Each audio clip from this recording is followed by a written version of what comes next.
du Trisac. Il n'a peur de rien, sauf peut-être des qu'on orange. Bon, il y a une petite nouvelle comme ça, puis c'est vendredi. Tu sais, tu veux pas toujours répéter les mêmes sujets, puis taper sur les mêmes clous, parce que sincèrement, autant pour moi que pour vous, là, qui êtes de l'autre côté, ou pour l'équipe. Là, on apprend ce matin, puis ça, c'est juste divertissant, mais c'est quand même important de le savoir. Premier ministre Trudeau, mon préféré, il y en a jusqu'à quoi? 9 mars, là, ça s'en vient, là. Il nous a refilé une facture à nous là, pour ses dépenses alimentaires en 2 ans. Je vais laisser le soin à Nicolas Gagnon, qui est directeur Québec à la Fédération canadienne des contribuables, de vous dire combien, puis quand, puis où, puis comment, puis combien de fois. Monsieur Gagnon, bonjour. Bonjour, Monsieur Dutrisac. D'abord, pourquoi vous intéressez aux factures de dépenses alimentaires de Justin Trudeau? Ben, pour plusieurs raisons. D'abord, parce que les contribuables payent ces factures-là en bonne partie. Donc, automatiquement, dès qu'on sait que les contribuables doivent assumer des factures comme ça, on s'intéresse à connaître les montants. Puis surtout que c'est une tradition qui n'a pas été commencée par Justin Trudeau, mais qui est décidément devenue beaucoup plus coûteuse pour les contribuables au cours de cette période-là. Et oui, de notre côté, on a soumis des demandes d'accès à l'information au bureau du conseil privé pour être en mesure d'obtenir un peu plus de détails quant aux dépenses du ménage du premier ministre par rapport à ses dépenses d'épicerie et ses repas. Et on a appris justement que entre 2021-2022 et 2022-2023, donc ces 2 années-là qu'on a obtenu les données, en fait, on parle de dépenses de 157 000 en épicerie qui ont dû être assumées par les contribuables, dont l'année 2022-2023, où est-ce que la facture a grimpé jusqu'à 81 000 donc, ça représente plus de 1 500 par semaine en nourriture que les contribuables ont payé pour leur premier ministre et pour les repas qui étaient dégustés à sa demeure. Savez-vous ce qui m'étonne là-dedans, M. Gagnon? 1 500 en moyenne là, par semaine en nourriture. Et il est tout petit, Justin Trudeau. Il est mince. Tu sais, il paraît bien. C'est un super bel homme, là. Parfait pour animer des quiz à Radio-Canada. Moi, je suis sûr, je suis content pour sa prochaine carrière, mais c'est beaucoup d'argent, 1 500 $ par semaine. Il met ça où? C'est une bonne question. Ben, c'est sûr qu'il était pas le seul à manger tout ça.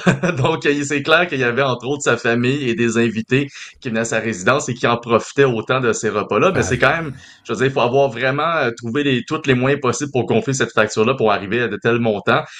Puis c'est surtout aussi quand on constate que la facture réelle, c'est plutôt 188 000 parce que à la fin de la journée, il y a une partie qui est assumée par Monsieur Trudeau. Donc, en fait, c'est environ 17% de la facture quand on regarde le tout qui est assumé par lui, puis 83% qui est assumé par les contribuables. Ouais. Et la manière que c'est établi, en fait, c'est que dans le fond, ils vont établir que M. Trudeau doit rembourser les dépenses en fonction de la moyenne qui est estimée par Statistique Canada pour les dépenses des ménages pour leur propre épicerie. Sauf que donc au final, il a remboursé l'équivalent de ce que les familles normales, les familles canadiennes vont dépenser. Selon le rapport alimentaire du Canada, on parle d'environ, là, pour les 2 années qu'on a observées, c'est environ 30 000 que les familles ont dépensé, donc 15 000 par année, alors que Trudeau lui a dépensé d'un montant beaucoup plus important. Et donc, le calcul est fait comme quoi est-ce que si les familles canadiennes ont dépensé ça, c'est ce qu'il doit rembourser environ. Sauf que il a quand même dépensé, ou du moins il a facturé aux contribuables 157 000 $. On n'a pas vraiment le descriptif ou du moins les détails par rapport à ce qui était consommé ou plutôt qui était alentour de la table quand c'était consommé. Mais une chose est sûre, les contribuables ont payé pour puis ils méritaient d'avoir un peu plus de détails par rapport à ces factures-là. Et oui, je pense qu'à la fin de la journée, surtout considérant que Justin Trudeau est en fin de mandat et il devrait quitter d'ici le 9 mars, c'est bon de faire un bilan à tous les niveaux, autant au niveau de l'État dans lequel il laisse les finances publiques que l'État dans lequel il laisse son garde-manger. Mais vous, là, M. Gagnon, vous non plus, vous n'êtes pas bien gros, là. 200 $ par jour en nourriture. Même moi, là, le gros, là, 200 $, je mange pas ça, 200 $ par jour, tous les jours, de l'année pendant 2 ans. Il n'y a pas une journée où le matin, tu fais juste 2 toasts beurre de pinot. Un midi, tu te fais une petite salade à 8,99 $. Moi, ça me renverse. Pour ça, avez-vous l'impression qu'on a perdu le sens du dollar, de l'argent, de la valeur de tout ça? Absolument. Oui, on a clairement l'impression que ça s'est perdu avec le temps, surtout que quand on parle d'environ 200 $ par jour, même on peut s'imaginer là des repas gastronomiques dans des restaurants 5 étoiles. Là, puis encore là, bon, ça dépend. On parle d'un repas pour une personne selon ce qui est consommé, mais oui, clairement que refiler la facture aux contribuables, c'est devenu une pratique très courante et c'est ne serait-ce que d'un point de vue fédéral, où est-ce que avec les dépenses des dernières années, 150 000 $ comme ça en nourriture pour un premier ministre, c'est comme si c'était rien, là, c'est quasiment une goutte d'eau dans l'océan par rapport aux déficits monstres qui ont été accumulés au cours des dernières années. Mais nous, ce qu'on espère à la fin de la journée, c'est pas juste en fait, de réveiller les contribuables par rapport à une mauvaise situation, encore une fois, de leur argent, mais aussi envoyer un message très clair aux prochains occupants en fait, du poste de premier ministre. On espère que cette tradition-là va prendre fin. Il faut rappeler, le premier ministre fait présentement un salaire de plus de 400 000 $ par année. Il n'y a aucune raison pour laquelle il devrait refiler ses factures d'épicerie aux contribuables. Il a Hum, clairement les moyens de payer comme tout le monde. hum. Et je veux dire, on espère que si c'est Mark Carney, Christophe Freeland ou même Pierre Poilievre qui va occuper sa fonction, ne serait-ce que dans les prochaines semaines ou prochains mois, eh bien que ce soit fait avec un peu plus de respect pour l'argent des contribuables et que ce genre de dépenses-là prenne fin une fois pour toutes. En même temps, M. Gagnon, c'est rien à côté des dépenses de Mary Simon quand elle voyage. Tu sais, il est presque à la diète, le pauvre homme, là. Oui, ben c'est sûr que quand on compare ça aux fameux 100 000 $ de repas qui ont été dépensés une semaine en avion, Ben quand oui, Madame Simon. Simon elle s'est rendue au Moyen-Orient, effectivement, c'est rien. Mais même Justin Trudeau a refait ce type de dépenses-là à plusieurs reprises, lui aussi, quand il allait à l'étranger. Donc, il a quand même réussi à monter des factures de plusieurs dizaines, voire C'est centaines de pas. milliers de dollars dans d'autres OK, voyages en non, Europe. mais ça, c'est pas le même budget, là. Quand il voyage, c'est pas le budget de ce que vous dénoncez aujourd'hui. Non, exactement. C'est pas le même budget. Le budget, en fait, de ce qu'on dénonce aujourd'hui, c'est vraiment les dépenses pour la nourriture à la résidence du premier ministre et donc pour son ménage, qui inclut les dépenses, oui, peut-être pour sa famille également, donc ses enfants et sa conjointe, mais au final, Ah, donc pour les tabarouette. 2 années qui ont été observées du moins. Mais à la fin, ça n'inclut pas les autres dépenses qu'on a pu trouver par rapport à ces déplacements à l'étranger. Donc, effectivement, là, c'est une couche de plus qu'on a découverte essentiellement. Ouais, et il y a aussi, je vous amène ailleurs, Nicolas Gagnon, on apprend aussi que les grands patrons d'Hydro-Québec se payent une hausse d'à peu près 29 en 2024. Ça monte à 4,7 millions de dollars. Mais ce qui est intéressant là-dedans, c'est que, par exemple, M. Jean-Hugues Lafleur, qui fait déjà 791 000 dollars, il en gagne plus pour en faire moins. On a réduit ses responsabilités à Hydro-Québec. Manon Brouillette, qui est la présidente du CA, fait 264 000 mais elle s'est présentée à aucune des 11 réunions du CA d'Hydro-Québec.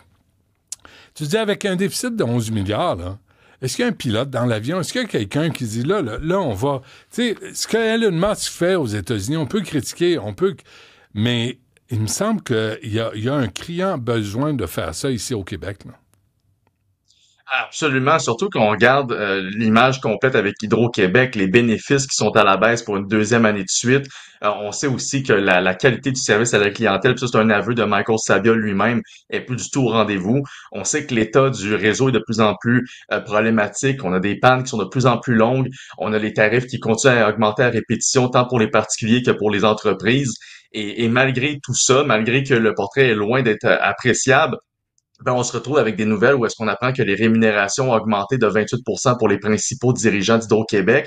Et ça, c'est sans oublier le fait qu'au cours des dernières années, des 3 dernières années, il s'est versé plus de 100 millions de dollars en bonus chez Hydro-Québec également, et ça, malgré tous les autres problèmes systémiques qui étaient observés au sein de la société d'État. Et puis, C'est un monopole. souvent, Où c'est que tu veux que je le branche, mon toaster? Tu sais, j'ai ben, pas c'est le ça le choix, moi. problème. C'est ça. Non seulement c'est un monopole, mais en plus, ils vont souvent se comparer avec les autres entreprises du même type et de même taille pour être en mesure de justifier leur rémunération.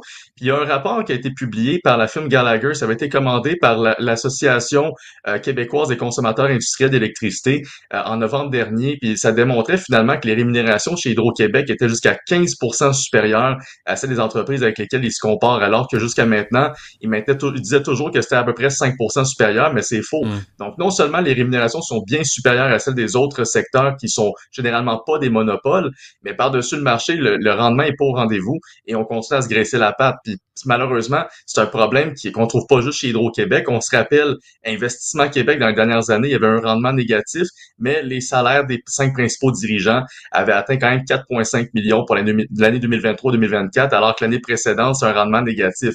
Donc ça, c'est quelque chose qui devrait absolument prendre fin. Si le rendement est négatif ou à la baisse, ben les dirigeants devraient pas avoir des Ouais. bonus ou une rémunération supérieure tant que les résultats sont pas au rendez-vous. Mais c'est quoi le concept? Rémunérer en fond au mérite, là? Est-ce que c'est compliqué à appliquer?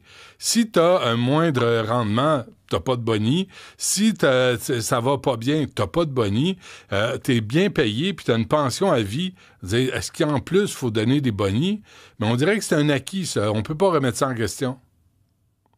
Ben, et pourtant, ça devrait l'être. Puis même que l'ancien ministre de l'Économie, M. Pierre Fitzgibbon, avait lui-même envoyé un message clair qu'Hydro-Québec devait faire un peu son ménage à l'interne, considérant le contexte économique dans lequel on est rendu. Faut Ouais. rappeler, effectivement, on a un déficit de 11 milliards à Québec et il est parti pour possiblement augmenter ou du moins le retour à l'équilibre budgétaire. On risque de pas le voir de sitôt. Donc, ça demande un ménage comme ça. Il faut s'attaquer à la culture du bonus et oui, il faut s'assurer que les contribuables soient gagnants là-dedans. Ouais, dernière affaire, M. Gagnon. Tu sais, c'est rendu normal tout ça, là. J'écoutais Charles Lemond de la Caisse de dépôt et de placement qui disait avoir encore confiance en Jean-Marc Arbeau. Puis tout à coup, je lisais qu'en 2023, le budget prévu pour le REM avait explosé d'1,650 milliard. Puis on n'en a pas fait de cas, puis on l'a ajouté, puis on dit, ben, la Caisse de dépôt va payer ça. Mais c'est nous autres, la Caisse de dépôt. Pourtant, M. Arbeau a encore la confiance de M. Aymon. Ça devrait pas être le cas. Je veux dire, dans une institution privée, M. Arbour devrait se trouver un nouvel emploi présentement. C'est dommage, mais c'est C'est ce comme que je ça. pense. Puis donc, les dépassements de coûts, ça devrait plus être toléré au Québec. On a toléré ça trop longtemps. Là, on a la fameuse Saclay Gate qui fait beaucoup de bruit ces derniers temps. Mais c'est pas la seule chose. On a les dépassements de coûts pour le tunnel Louis-Hippolyte Lafontaine. On va avoir des dépassements de coûts sûrement pour le nouveau toit du Stade olympique. Des dépassements de coûts peut-être pour le projet informatique de Revenu Québec. Donc tout ça, ça doit effectivement prendre fin parce qu'à la fin de la journée, c'est les contribuables qui payent et on mérite un peu plus de transparence puis d'honnêteté de la part de nos dirigeants là-dessus ou sinon un peu plus de rigueur de leur part. Nicolas Gagnon, directeur Québec à la Fédération canadienne des contribuables. M. Gagnon, merci. À la prochaine.